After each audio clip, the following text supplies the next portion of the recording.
Our topic tonight on Open Line is Black History Month. We've been having a great conversation led by Dr. Mitchell here. Wonderful callers, and I want to get to perhaps our last caller of the night. Michael, thank you for being with us. Thank you. You're welcome. Go ahead with your comment or question. Yes, Dr. Mitchell. Yes. I was wondering if you could explain the role that St. Catherine Drexel had in the African American community. All right. And if you want, enlighten them about the Knights of Peter Claver. It must be maybe one of my church members. I'm Roman Catholic. St. Catherine Drexel, or Mother Catherine Drexel at the time, was a Catholic religious educator. And so she came to Nashville and she saw the site for originally Immaculate Mothers and Holy Family Church and Immaculate Mothers Academy. It was in South Nashville, near the present site of the Union Rescue Mission. And it really began sort of the formal outreach of Catholic education in Nashville, Tennessee. Catholic education was quite a force in attracting people to come to Nashville, for African Americans to be able to have their child attend a Catholic school. The disciplined nature, the rigidity, the moral teachings were attractive in a town where a growing middle class, because you had colleges here. They asked about the role of the Knights of St. Peter Claver. Peter Claver had been a nun, a priest, had been a priest and had administered to the slaves. He went down, he saw what was happening at Cartagena and other fortifications where my people were being brought to America, and he went down and he ministered to them. And so in the Catholic Church, those who followed Peter Claver, we have a right comparable to the Knights of Columbus. In the Catholic Church, it's the Knights of St. Peter Claver.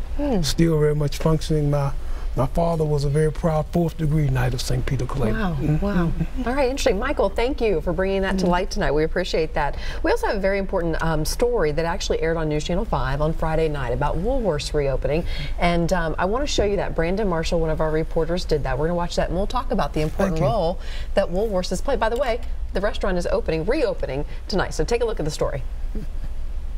A movement starts with an idea, followed by the support of others. On February 13th, 1960, students from Nashville's black colleges and universities sat at Woolworth's on 5th white-only lunch counter, hoping to eliminate racial segregation.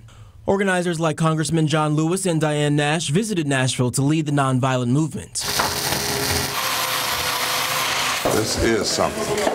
Participants Ernest Patton and Frankie Henry returned to the remodeled building to tell their story. So when I was 19 and participated in the first sit-in movements here, I really wasn't aware of really what was going on in the civil rights movement. On February 27th, Henry hopped off a bus and ran into Nash, who asked her to join the sit-in movement. Demonstrators packed the Woolworth's counter, so the two went to McClellan. There, Henry sat next to a white protester. He said, they may spit on you and they may kick you, and I'm saying to myself, please don't let them do that to me. The retired Metro school teacher of 40 years remembers a woman lighting matches down her back. And a lady, white lady, put a cigarette out on my arm. She just held it there. So I turned and I looked at her, and she just stared at me and just held it there. Students were beaten but taught not to fight back. Police arrested 79 protesters at the lunch counters, but not attackers. After the first group was hauled away, more students walked in and sat down. There's an alley that runs behind all of these stores on 5th Avenue. Sometimes that second group would be in the alley because on the 27th of February, we knew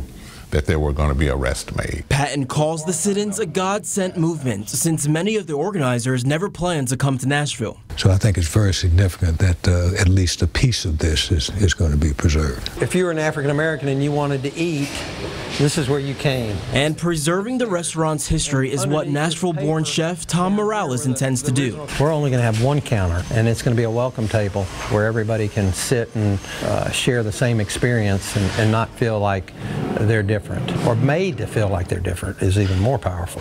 Woolworth on 5th will serve as a Southern-style cuisine restaurant with live music. Part of the building's original tiles and railings are preserved. It only takes one to start a movement. And that social movement started with one idea, supported by others. Patton and Henry say they want others to know why they sat down to stand up for change. Within 2 months, sit-ins spread to 69 cities. On May 10, 1960, Nashville became one of the first major cities to desegregate lunch counters. And stories of demonstrators can be found here at the Nashville Public Library in the Civil Rights Room. In Nashville, Brandon Marshall, News Channel 5.